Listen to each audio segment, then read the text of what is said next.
back to my very high-end laboratory here. So I'm going to talk a little bit about crushing the can and one of my favorite players, Simon Lizotte, and what he does to actually make this move to crush the can. And a lot of players are misinterpreting what he's saying or what he's doing. So what Simon says is that he plants like 1.5 feet to the left side of the tee pad from his rear leg for target is straight out. So this is going to depend somewhat on your physical dimensions. I'm a bit shorter and stockier, so this is too wide for me. I feel more natural, pretty much toes to heel, so that's how much I'm closing. So what players are misinterpreting in the stride is that they're taking the right foot, or what's going to be your front foot, going into the plant and striding to the left side. And this puts your balance too far between your 2 feet, really. So you can't really get your balance upright on your front foot, and you're probably still weight back on the rear foot. Now what Simon actually does, and he says he does this, is stride straight down the tee pad.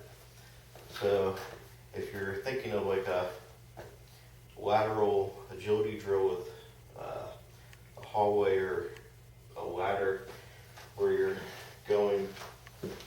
crossing over, going sideways straight down the ladder, and this is going to put a natural rhythm or hop or gallop into your step as you move down the pad lateral. And a lot of people tend to run backwards, and they're not really crossing their feet over and able to load into their hips. And the other issue with like real new players is usually they're running straight down the tee pad, and sometimes they don't even cross over behind. They're trying to cross over in front and plant way open, and they get no shoulder turn back or the whole body turning back. So if we look at what Lizotte does, is he actually strides right over the rear foot, and then his foot kind of actually goes down the right and makes like a little circle move back, and he's turning more closed and internal rotation into the hips. So he's cocking the hips, he's not rotating it open.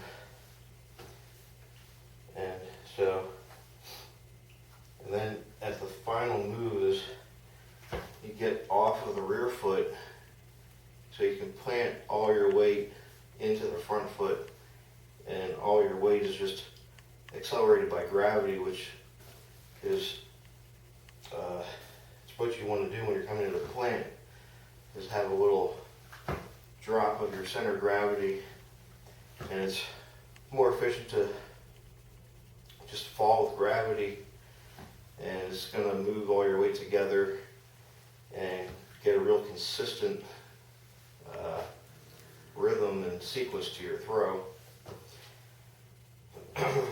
So if we work backwards from crush the can into the Hershiser, and then make this little move, and just you get off the rear side and crush into the front side. So from the side of the tee pad, we do this drill, go back to the Hershiser, squat down and lead with your butt, and then make a little circle move.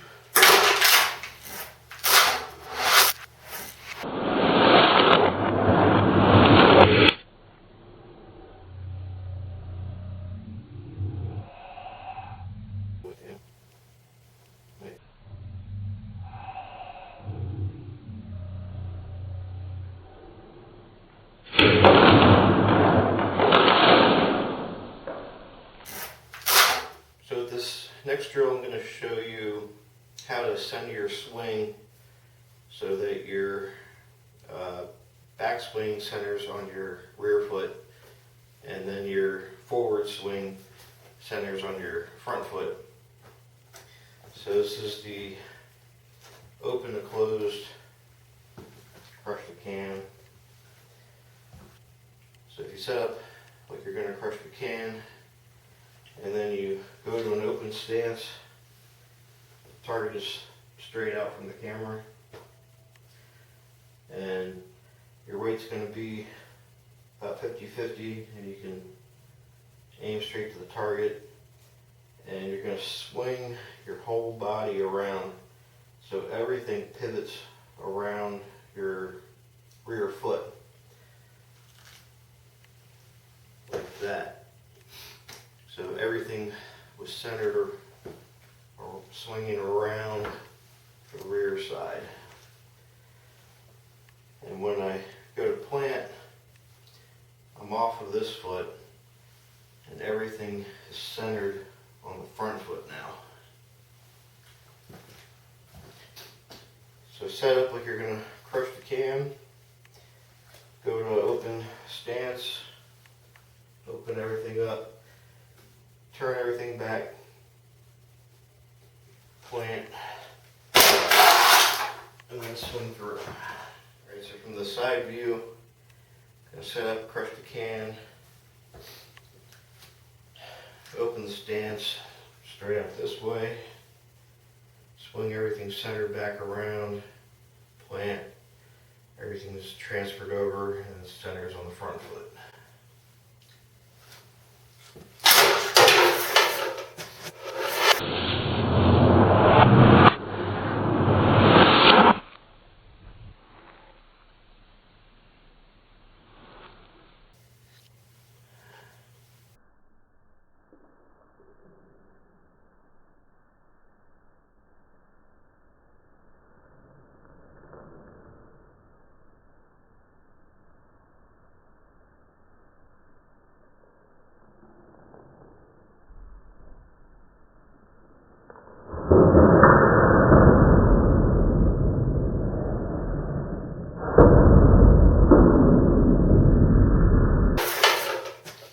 So another misinterpretation that Lizotte takes a really long stride, and he really doesn't.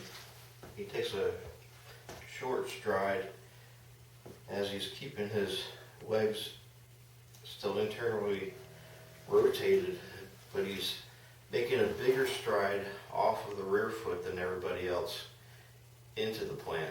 So he's already left the rear side and planted. So that little move is for a shorter stride, whereas if you stride straighter, you can go a little longer and still turn back, but it's not as sudden of a impact or ground force reaction as just dropping